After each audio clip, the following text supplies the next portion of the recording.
Gostaria de dar, mais uma vez, as boas-vindas àqueles que nos visitam. Hoje nós chegamos à nossa segunda mensagem da nossa série Cânticos de Natal. E hoje, como Luiz Felipe mencionou, hoje nós chegamos ao cântico de Zacarias, chamado Benedictus. Eu gostaria de convidar os irmãos a abrirem suas Bíblias em Lucas, capítulo 1. Nós faremos a leitura do versículo 67 até o versículo 80. Lucas, capítulo 1, versículos 67 a 80.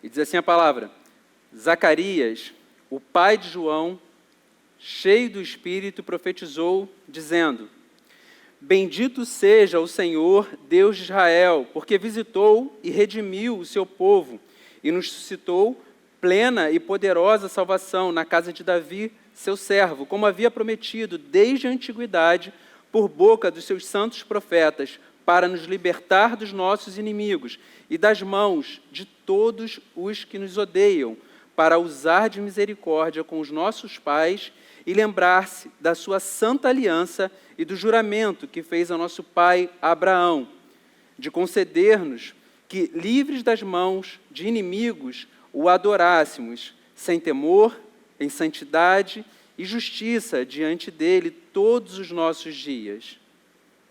E você, menino, será chamado profeta do Altíssimo, porque precederá o Senhor, preparando-lhe os caminhos, para dar ao seu povo conhecimento da salvação, por meio da remissão dos seus pecados, graças à profunda misericórdia de nosso Deus, pela qual nos visitará o sol nascente das alturas, para iluminar os que jazem nas trevas e na sombra da morte, e dirigir os nossos pés pelo caminho da paz.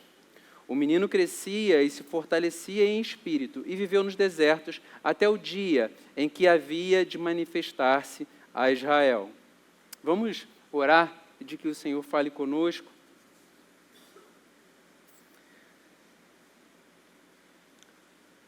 Deus amado, nós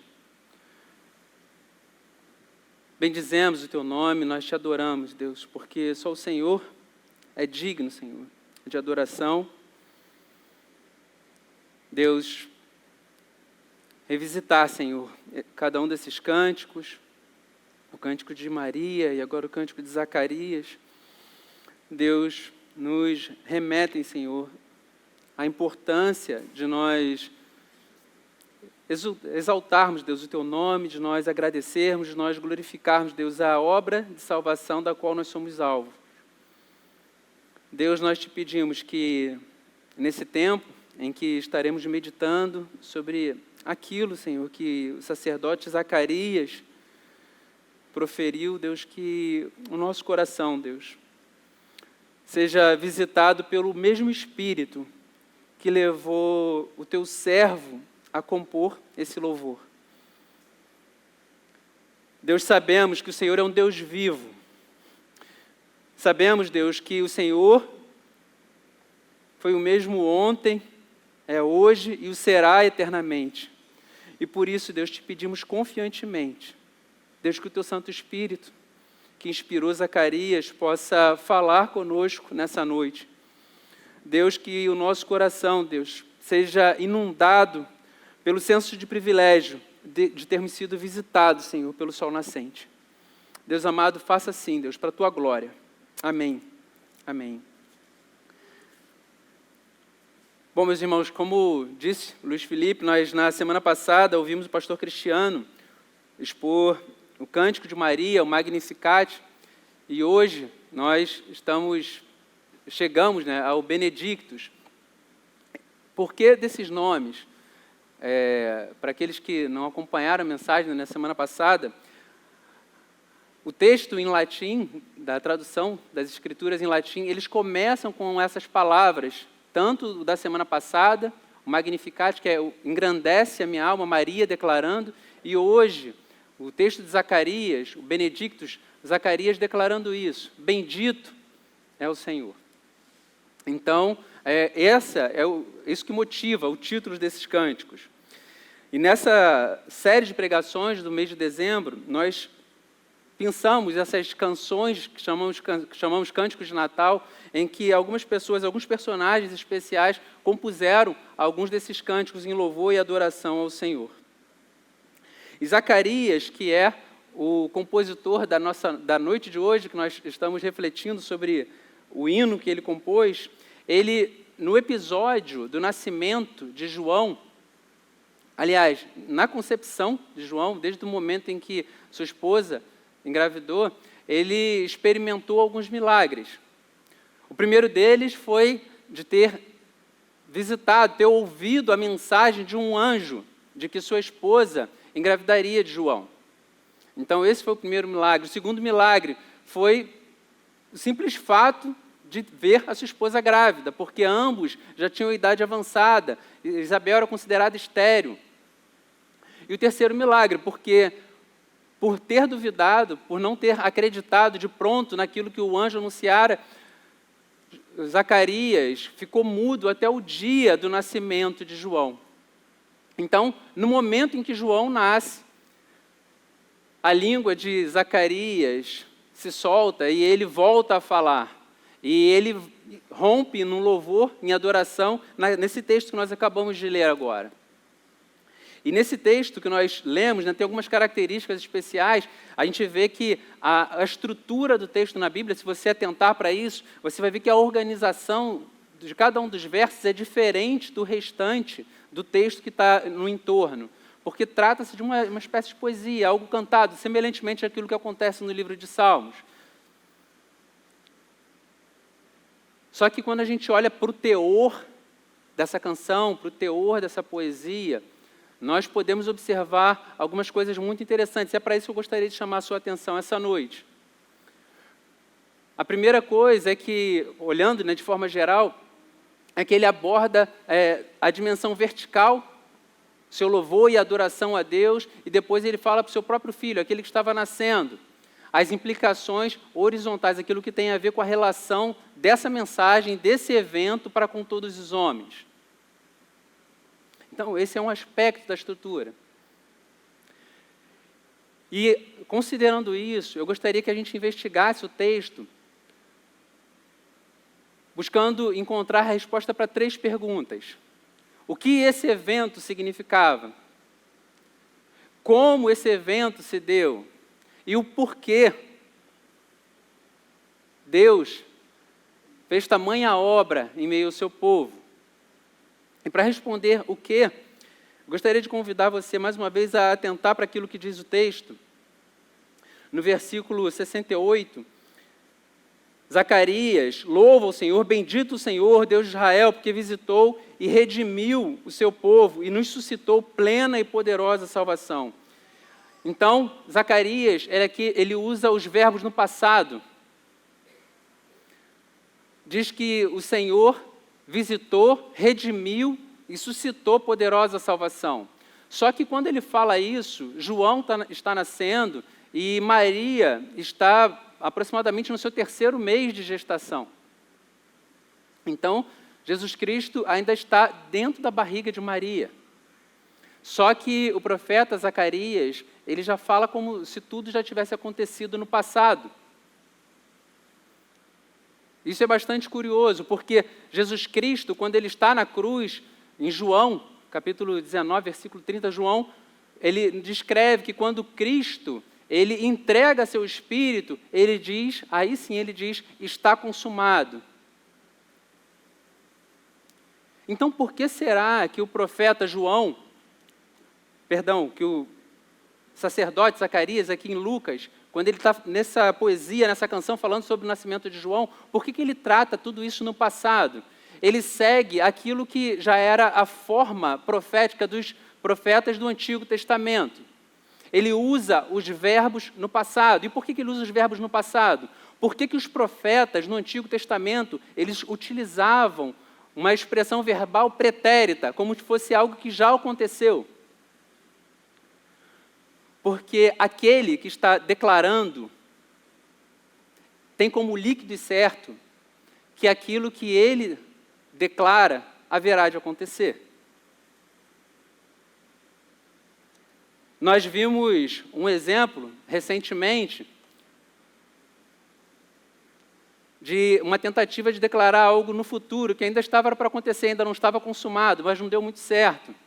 Com todo respeito aos botafoguenses, o pessoal achava que o Botafogo ia ser campeão, mais de 10 pontos na frente do segundo colocado, e não deu certo. Mas quando a gente atenta para a forma profética do Antigo Testamento e aquilo que é apresentado, repetido por Zacarias, dito no passado, isso deve nos levar a refletir sobre isso.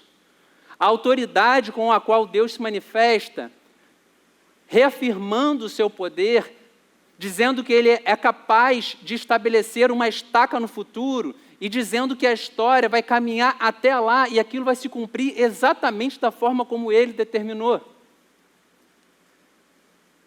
Quem é tão poderoso a ponto de fazer tal coisa? Quem é poderoso a ponto de fazer um planejamento para o futuro, dando como líquido e certo que aquilo, da forma como Ele determinou, acontecerá? Então, é maravilhoso nós pensarmos sobre isso, porque quando nós entendemos todo o poder que o Senhor está deixando claro nesse tipo de declaração, nós devemos trazer as implicações dessa forma de manifestação profética para as nossas próprias vidas. Nós nos relacionamos com um Deus que, para demonstrar o tipo de poder que Ele exibe diante da sua criação, Ele faz declarações no passado. Então, quando nós oramos, nós precisamos trazer à mente que o Deus diante do qual nós apresentamos as nossas petições, nós apresentamos nossas necessidades, nossos clamores, é um Deus poderoso o suficiente para declarar coisas no futuro, com o verbo no passado. Às vezes nós passamos por algumas adversidades, por situações complicadas na nossa vida, e a gente não precisa aqui investir tempo traçando cenários possíveis de dificuldades pelas quais nós podemos passar. Não precisamos construir muitos cenários possíveis para imaginar isso.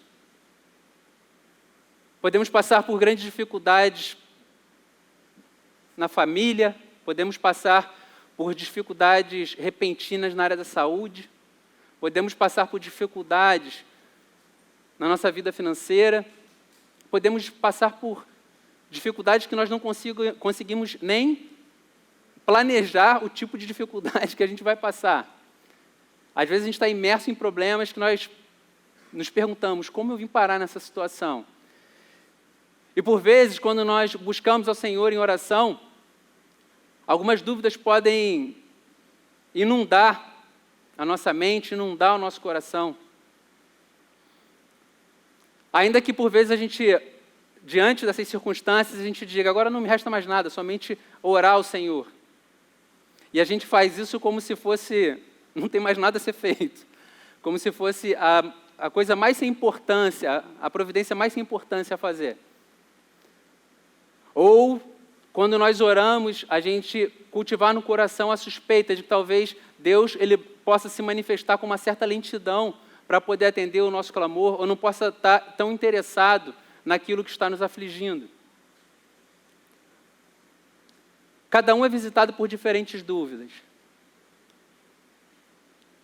Mas fato é que seja de uma forma ou de outra, uma postura ou outra, independentemente da maneira que a dúvida assalte o nosso coração, fato é que a gente pode orar para o grau de complexidade das situações pelas quais nós passamos. E a gente pode olhar para tudo isso, para a realidade e falar assim, bom, eu vou orar, mas existe o Deus da Bíblia e o Deus que intervém de verdade na história. E o Deus da Bíblia, por vezes, ele nos causa encantamento. A gente vê Ele curando leprosos, curando paralíticos, restaurando a visão aos cegos. Só que quando a gente olha para a nossa própria vida, a gente pensa assim, bom, mas isso é a vida real. E a gente tende a criar um muro de separação entre os problemas que a gente enfrenta no nosso dia a dia e aquilo que Deus se incomoda de verdade. Como se o poder do Senhor tivesse enclausurado aqui nas Sagradas Escrituras. Isso não acontece só com você. Todos nós que somos de carne e osso, por vezes, somos assaltados por essas dúvidas. E por isso, em alguns momentos, é necessário que nós preguemos para o nosso próprio coração. Por isso, no início, enquanto eu orava, eu pedi que o Senhor, Ele falasse com o nosso coração da mesma forma que Ele falou com Zacarias, da mesma forma que o Santo Espírito do nosso Senhor inspirou Zacarias para compor essa canção, que Ele possa abrir o nosso coração a fim de que nós possamos apreender as verdades contidas no texto. Meus irmãos, é necessário que o nosso coração se encha de privilégio, porque o fato de nós podermos fechar os nossos olhos e nos dirigir a Deus em oração, apresentando a Ele as nossas petições, apresentando a Ele as nossas necessidades, é preciso que nós pensemos no privilégio de nos dirigir a Ele e que nós pensemos também quem é esse Deus ao qual nós nos dirigimos. E por isso pensar nesse atributo, num Deus tão poderoso, que se manifesta de forma pretérita, falando de acontecimentos futuros, isso deve encher o nosso coração. O profeta Isaías, em 700 anos aproximadamente, antes do nascimento de Cristo, ele descreve detalhadamente aquilo que aconteceria quando Jesus Cristo nascesse. E vários outros profetas no Antigo Testamento foram delineando aquilo que compreenderia o ministério de Jesus Cristo. Sexta-feira passada, nós fizemos a nossa reunião do nosso pequeno grupo, do nosso PG, e a gente planejou um churrasco, só que a gente falou assim, bom, a previsão do tempo está dizendo que vai ser chuva. Só que foi chegando a hora do nossa reunião e a chuva não caía. E a gente falou assim, gente, tem que cair, porque senão a gente vai ficar muito frustrado. E quando foi lá pelas 9 horas, deu um chuviscozinho, a gente falou assim, não, então tá bom, pelo menos choveu, a gente já tem uma justificativa boa para não ter feito o churrasco. Nós somos incapazes de fazer planejamentos eficazes para um mês, para um ano. Há pouco tempo atrás nós tivemos a pandemia. Quem imaginaria que o mundo pararia, que pessoas seriam privadas de abraçar umas às outras, que nós viveríamos aquela realidade de ficção científica que todo mundo andava de máscara e luva por onde quer que fosse para fazer compra no supermercado. Então, todos os nossos planejamentos são frágeis. Obviamente, nós não abrimos mão de fazê-los, mas nós percebemos o quanto eles podem ser frágeis, o quanto eles podem ser falíveis. E aqui Zacarias, ele nos apresenta um Deus todo-poderoso, que se revelou nesses termos, que redimiu o seu povo, que nos visitou, que suscitou poderosa salvação, enviando seu filho. Então, ainda que fosse um bebezinho dentro da barriga de Maria, Zacarias já via a grande obra de salvação que seria realizada. E como isso se daria? Então, na mente de Zacarias, o Espírito Santo pinta uma grande obra. Aquilo que era visto por todos aqueles que visitavam os livros falando sobre os feitos dos reis, aquilo que o rei Davi fez, conquistando vários inimigos, liderando o seu povo. Então, é essa imagem que Zacarias tem diante dos seus olhos. E Zacarias vai descrevendo o ministério daquele que está ainda no ventre de Maria, como sendo aquele que derrotaria todos os inimigos e conduziria o povo a adorar o seu Deus, e agora sem temor, sem medo, com ausência de temor. Mas de que forma? E ele diz, santidade e justiça. Então, quando a gente pensa sem temor, talvez para a gente não faça tanto sentido, porque nós conhecemos Deus a partir do Evangelho. Nós conhecemos Deus a partir de Jesus Cristo, da palavra revelada. Mas imagine o que significava para aquele povo ter que levar um animal até um sacerdote que os representasse no templo, oferecendo sacrifício para que eles pudessem obter perdão de pecados. Imaginem o que é se sentir indigno de pedir perdão pelos seus próprios pecados e precisar da mediação de um sacerdote para que isso fosse feito. Imaginem o que é ir arrastando um animal até o templo, na expectativa de que o sangue daquele animal fosse derramado e que seus pecados fossem perdoados. Imaginem o que era a expectativa gerada quando o sacerdote entrasse uma vez ao ano no Santo dos Santos, representando todo o povo, e uma série de rituais em que ele precisava se lavar e trocar de roupa, e vestir uma roupa muito limpa, muito impecável, branca, e oferecer sacrifício por ele mesmo, oferecer sacrifício pelo povo, e depois comparecer diante do santuário. E Zacarias agora ele tem diante dos seus olhos um lindo quadro em que alguém nascido na casa de Davi iria retirar o temor do coração do povo, e eles poderiam adorar ao Senhor em santidade e justiça. Alguns comentaristas definem santidade e justiça como sendo santidade a nossa relação com Deus e justiça a nossa relação com o outro, a relação com o próximo. Santidade, nós não fazermos aquilo que Deus proíbe. E justiça, nós fazermos aquilo que Deus ordena. Pensando em santidade e justiça, pensando no como. E isso que está diante dos olhos de Zacarias, o que significa viver em santidade. Algumas pessoas podem pensar santidade simplesmente como um ato fantástico que Deus fará em nossas vidas, uma má compreensão de santidade. Obviamente, nós não experimentaremos a santidade de forma perfeita no presente tempo. Entretanto, nós não podemos nos acostumar com a ideia de lidar com o pecado como se fosse um hóspede frequente na nossa história.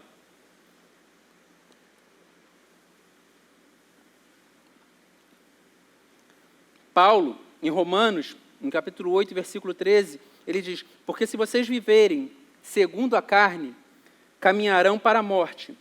Mas se pelo Espírito mortificarem os feitos do corpo, certamente viverão. Então, quando Zacarias, ele olha para Maria grávida e vê se cumprindo aquilo que diz o profeta Malaquias na vida do seu próprio filho, a voz do que clama no deserto, aquele que prepararia o caminho para a chegada do Messias. E ele vê a promessa de santidade do povo ter a possibilidade de acesso ao Senhor, ainda que tudo isso estivesse não tão claro para Zacarias naquele momento, mas movido pelo Espírito Santo, ele declarando que chegaria um dia em que nós poderíamos experimentar do acesso ao coração do Pai. Então nós hoje, com acesso ao Evangelho, com acesso ao sacrifício que foi feito por Cristo na cruz, será que nós podemos hoje olhar para a nossa própria história, olhar para nossas próprias vidas e aceitarmos e tolerarmos o pecado como sendo uma prática diária dos nossos dias, na nossa vida? É importante que aquele que foi alcançado por essa obra, que foi alcançado pela obra do Messias, ele assuma o compromisso de abandono do pecado. Então, quando a gente olha para a canção de Zacarias, é importante que nós examinemos o nosso próprio coração. Frequentemente, nós ouvimos pessoas falando sobre a luta contra o pecado como sendo uma luta invencível, como algo contra o qual nós não podemos lidar de forma alguma. E é claro, nós não podemos resumir santidade, a luta contra o pecado, como sendo um conjunto de regras, faça isso, não faça aquilo, como sendo simplesmente rigidez moral. Mas o tamanho do presente que Zacarias tem diante dos olhos É o privilégio que nós temos agora, eu e você, de podermos contar com a assistência do mesmo Espírito que o motivou para poder compor essa canção, de nós lutarmos contra o pecado em nossas próprias vidas.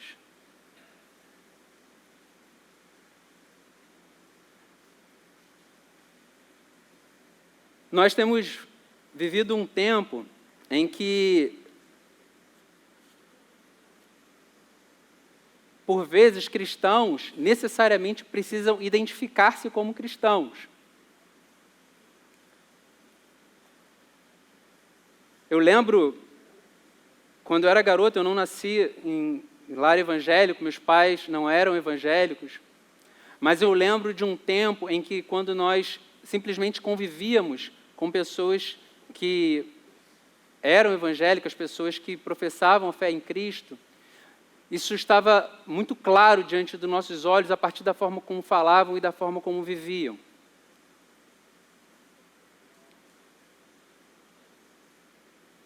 Tratava-se de um tempo em que as pessoas não precisavam usar a Bíblia debaixo do braço, nem adesivos no carro.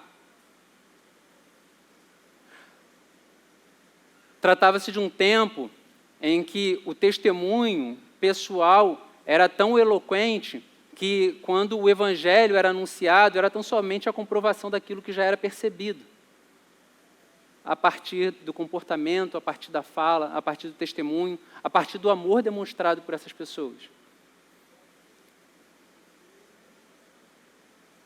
E hoje nós vivemos um tempo em que nós lidamos com alguns questionamentos, algumas perguntas, se isso ou aquilo é pecado, se fazer isso ou aquilo é certo ou errado, não porque seja uma dúvida genuína, mas buscando ocasião para fazer aquilo que o próprio coração está clamando por fazer.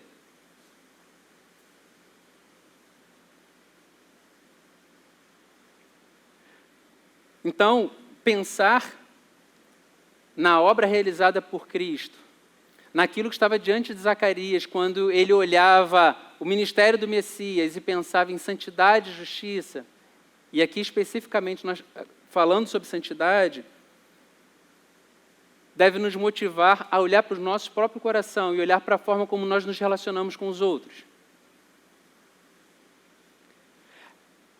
É importante nós aprendermos a atribuir nome ao pecado que ocupa espaço no nosso coração.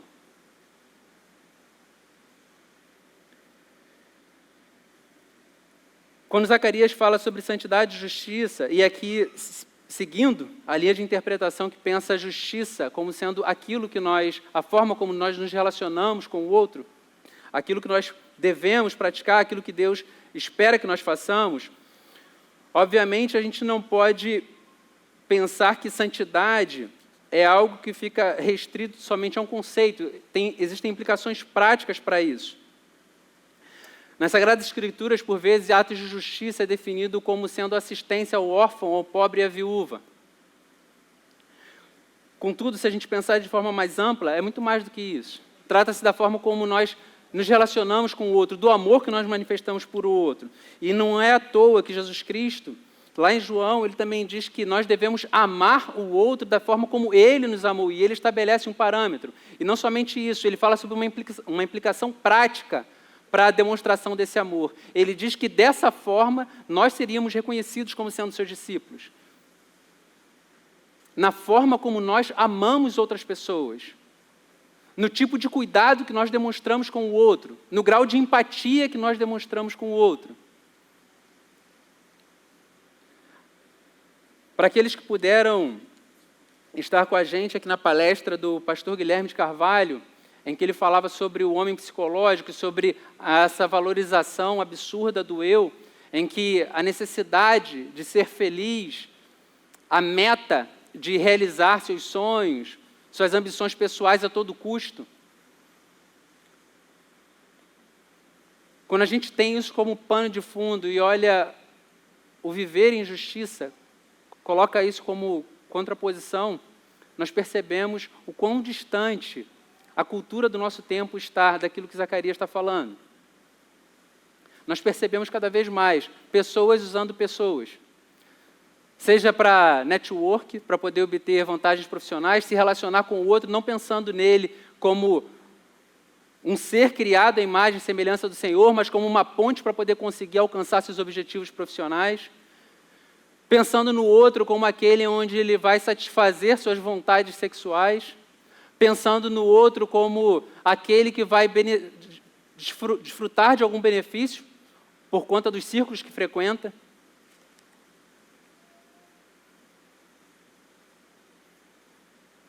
Então é necessário que nós pensemos de que lado nós estamos nessa via cultural que nós estamos vivendo. Existem pessoas que, por exemplo, pensando em atos de justiça, sobre fazer aquilo que Deus preconiza, tem pessoas que às vezes consideram alguns rompantes do seu temperamento, a ira que por vezes manifestam, às vezes dão até uma roupagem bíblica para isso. Eu já ouvi pessoas dizendo, não, eu sou mais sanguíneo. Aí dão uma roupagem bíblica, eu sou tipo Pedro. Sou mais sanguíneo, sou mais exaltado na forma de falar. Só que Pedro caminhou com Cristo em seu ministério terreno por 3 anos. E às vezes a pessoa fica 30 anos sendo sanguíneo e dizendo que é como Pedro. E a gente só consegue ver a primeira parte, a parte que a pessoa é como Pedro, sanguíneo. A gente não consegue ver o depois, em que a pessoa se torna uma coluna, um dos pilares da igreja. Mas continua se escudando a vida toda, dizendo que é como Pedro, que é sanguíneo. Que fala, tem ligação direta com o cérebro, com a boca, nada passa pelo coração.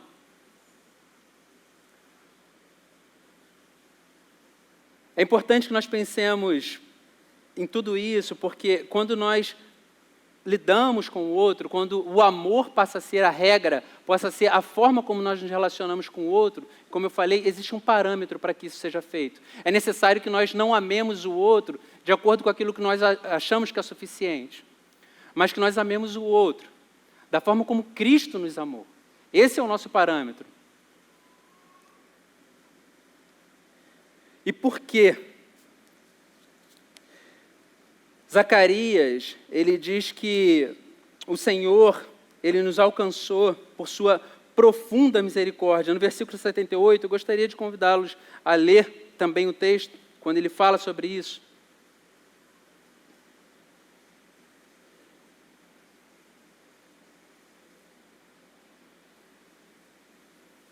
Graças à profunda misericórdia do nosso Deus, pela qual nos visitará o sol nascente das alturas, para iluminar os que jazem nas trevas e na sombra da morte, e dirigir os nossos pés pelo caminho da paz. Quando nós olhamos para aquilo que Zacarias fala, do porquê de Deus ter feito isso, por ter sido movido por sua profunda misericórdia, o texto em que nos é apresentado como profunda misericórdia, quando a gente olha para a sua língua original, ele tem uma conotação diferente. Essa profunda misericórdia, quando a gente olha o significado, é um mover de vísceras, é como se fosse um movimento do intestino, das entranhas. E isso é tão poderoso que Zacarias, quando ele revela isso em sequência, ele não se dirige ao seu filho nem como sendo um filhinho amado, porque a gente não pode esquecer que Zacarias era alguém que já nem esperava ter filhos. Ele era alguém que estava com a idade avançada. Ele está diante de um milagre quando ele olha o bebê e chama esse bebê de filho. Ele está vendo a desconstrução de um impossível diante dos seus olhos. Só que quando ele se dirige a esse bebê, ele fala, menino, você será profeta do Altíssimo.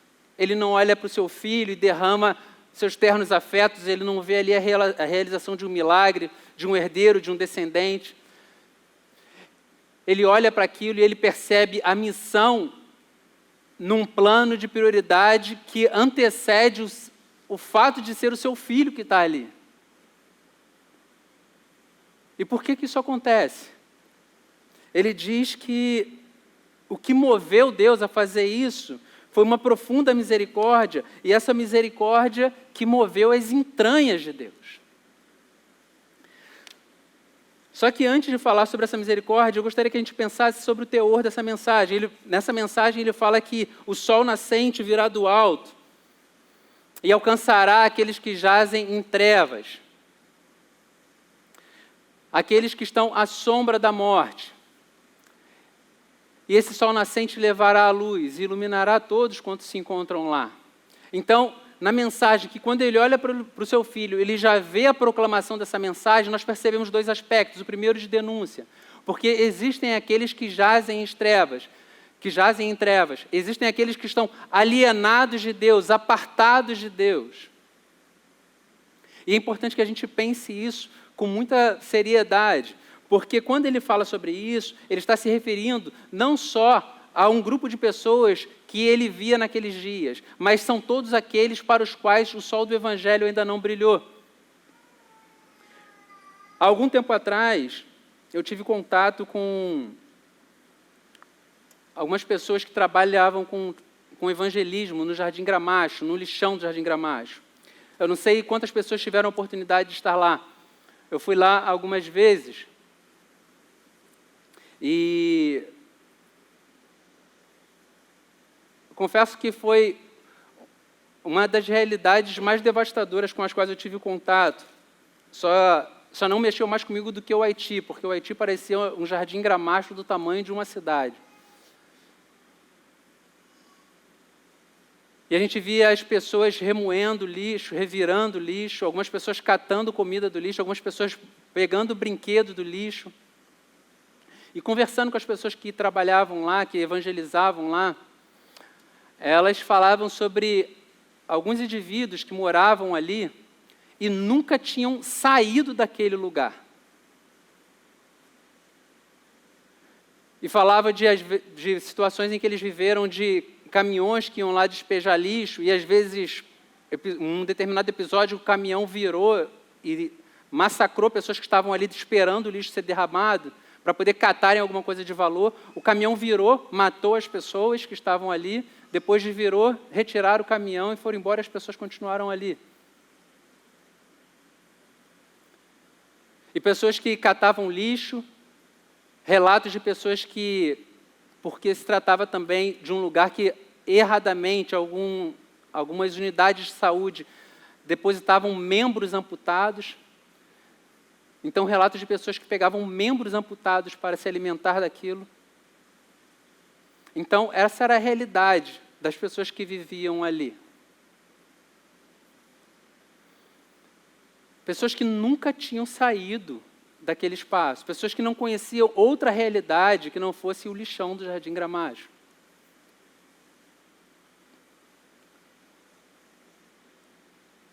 E ela falava, não, eu perguntei, mas as pessoas nunca, era muito perto da rodovia, as pessoas nunca pegaram um ônibus para poder ir para a praia? Não, nunca pegaram.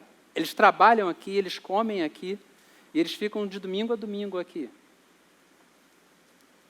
E várias histórias de pessoas que viviam daquela maneira.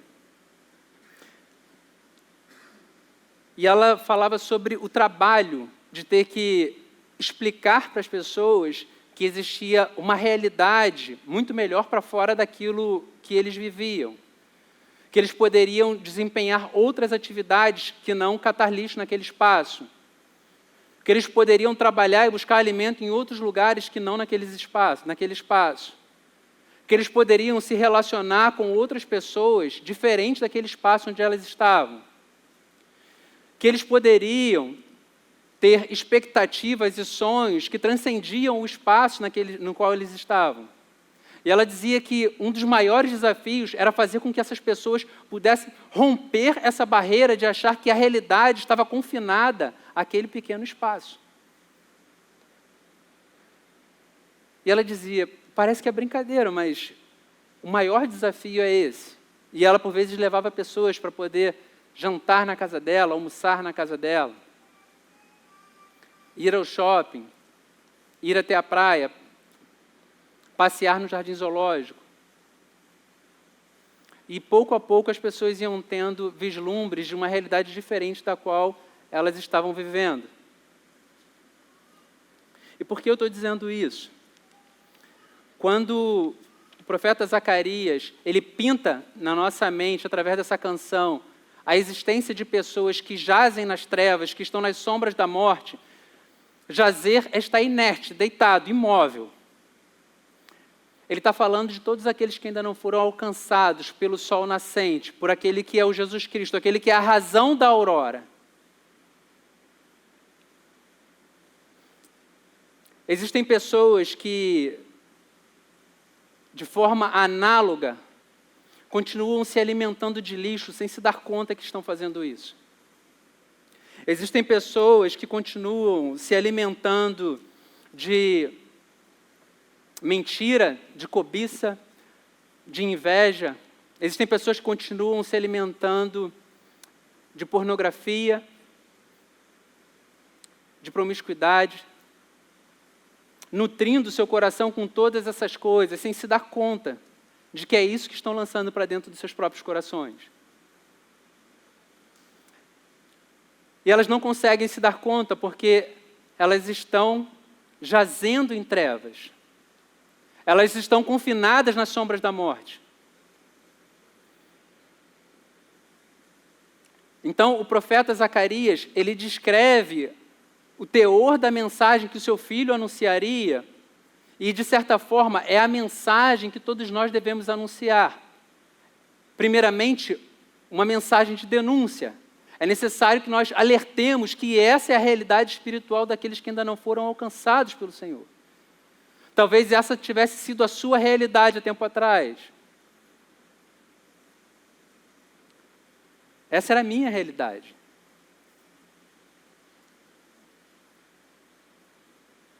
Hoje, para aqueles que foram alcançados pelo Senhor e que a santidade, ouvir falar de santidade faz sentido, a gente consegue perceber o odor causado pelo dano que viver na prática dessas coisas causará em nossas próprias vidas. Mas existem aqueles que não.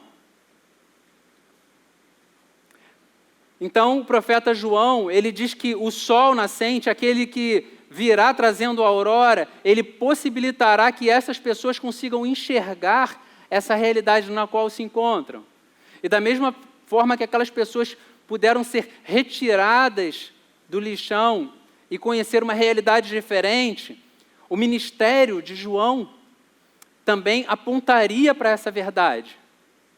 Que o sol nascente, a estrela da manhã, que Jesus Cristo era aquele que poderia apresentar uma nova perspectiva, porque ele não era simplesmente um vislumbre de luz, como aconteceu nos profetas do Antigo Testamento, tão somente apontando para a luz que viria.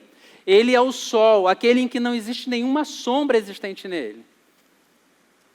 Ele é aquele que dissipa qualquer sombra diante do nosso coração.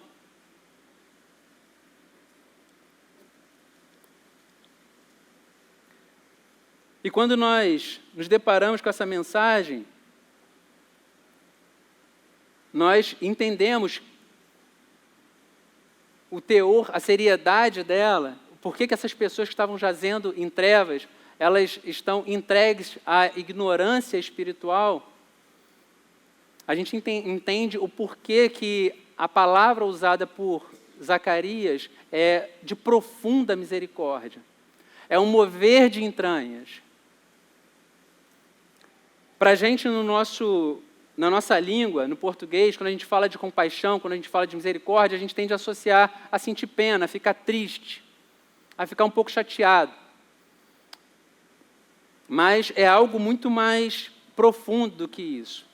Na cultura judaica, muitas vezes os sentimentos eles são associados a sensações físicas. Isso é uma realidade em contextos tribais. Uma vez eu estava conversando com um pastor missionário que anunciava o evangelho entre tribos indígenas, e para que uma pessoa falasse que estava com dor de cabeça, não falava como nós falamos, simplesmente, não, estou com dor de cabeça. Ele contava como se fosse uma história, dizer que parece que uma ave subiu até o alto dos céus e atirou uma pedra que atingiu aqui no alto. E a gente fala, mas não podia simplesmente falar que está com dor de cabeça? Não. Em contextos tribais, eles descrevem toda uma sensação. Então, quando ele fala de entranháveis misericórdias, é preciso que a gente entenda um pouquinho o que ele está querendo dizer com isso. É preciso que a gente resgate o que significa ser movido por compaixão. Aqui na nossa igreja nós temos muitas crianças. A gente vê que 1/3 da igreja vem para frente, enquanto a gente vai orar pelas crianças. E aqueles que têm filhos pequenos sabem que nos primeiros anos de vida a gente não tem paz, né? Acompanha o tempo inteiro. Quando começa a andar, tem que ficar de olho o tempo inteiro. Quando atinge uma certa altura que a cabeça tem exatamente a medida da quina da mesa, e eles vão correndo na direção da quina da mesa. Então, aqueles que sorriram sabem muito bem do que eu estou falando. E a gente olha, principalmente quando é o primeiro filho, em que a gente cerca ele com todos os nossos afetos, com todos os nossos cuidados. Eu lembro da Luísa, a minha mais velha, que a gente vai estar batizando hoje. Eu lembro da Luísa miudinha, a gente olhava para a pele tão macinha, tão fofinha, e ficava cheirando ela o tempo inteiro. E eu lembro exatamente um dia em que nós estávamos brincando, eu estava brincando com ela no condomínio onde a gente morava.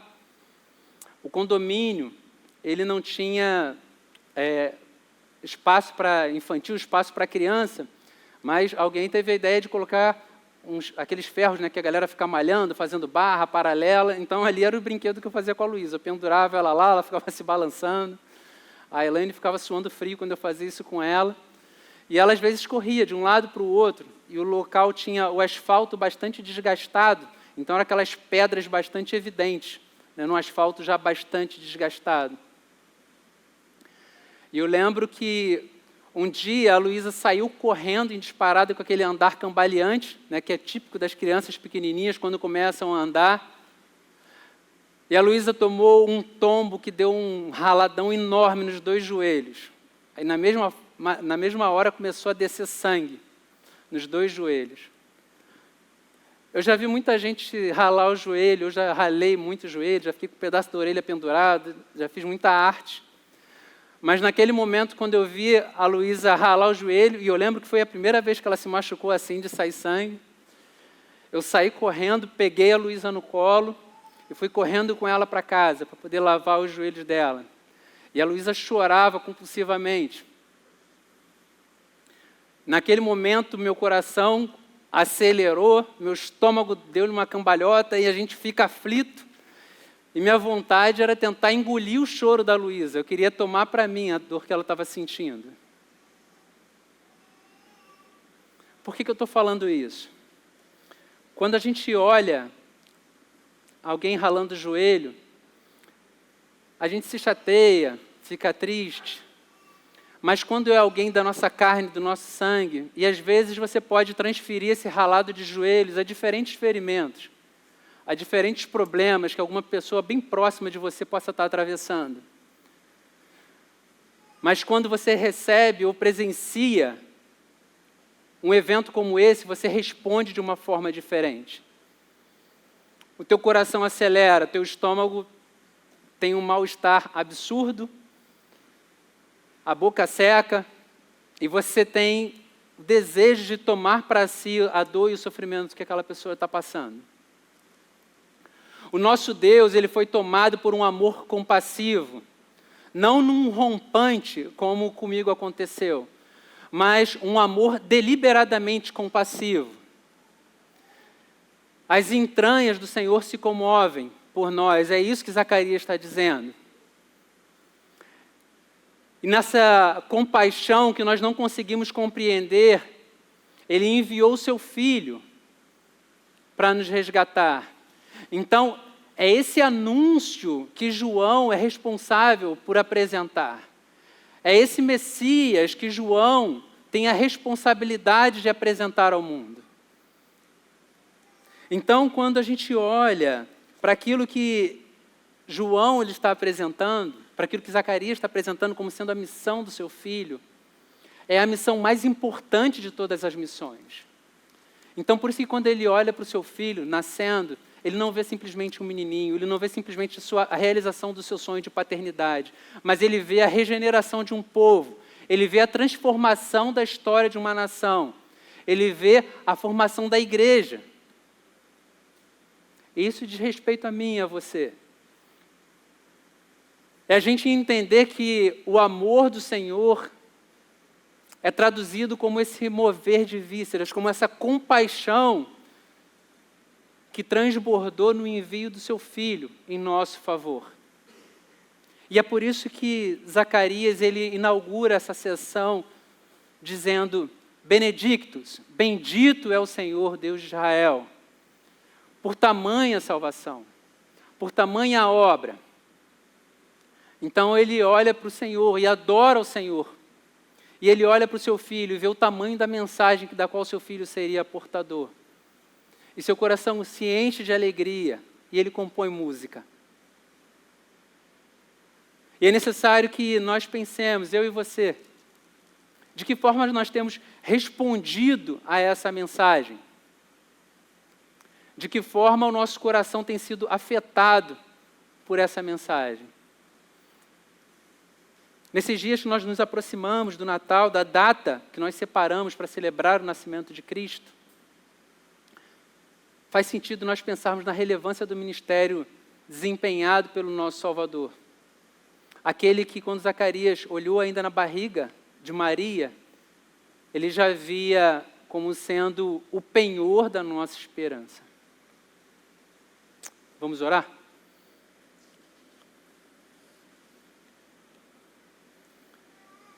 Deus Santo,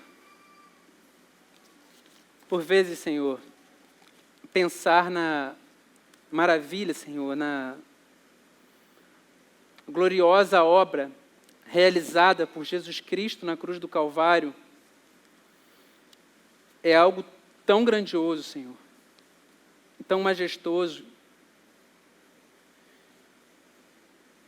que é importante, Senhor, faz sentido que nós não pensemos nisso tão somente como sendo uma pequena informação, mas que nós nos detenhamos refletindo, Deus, sobre todas as implicações que estão nela inseridas. Deus amado, pensar no ministério de João como sendo um ministério de denúncia, como sendo apresentar a verdade daqueles que estavam em trevas, daqueles que jaziam, Senhor, na sombra da morte, e que foram alvo, que foram objeto da visitação do sol nascente, daquele que veio do alto, daquele que veio dos céus, para dissipar as sombras do nosso coração. Deus, isso é maravilhoso demais, Senhor. Deus amado, nós te louvamos porque nós sabemos que essa mensagem não é uma mensagem tão somente para trazer consolo para as aflições dos nossos dias, mas é a mensagem que mudou toda a história da igreja, Senhor.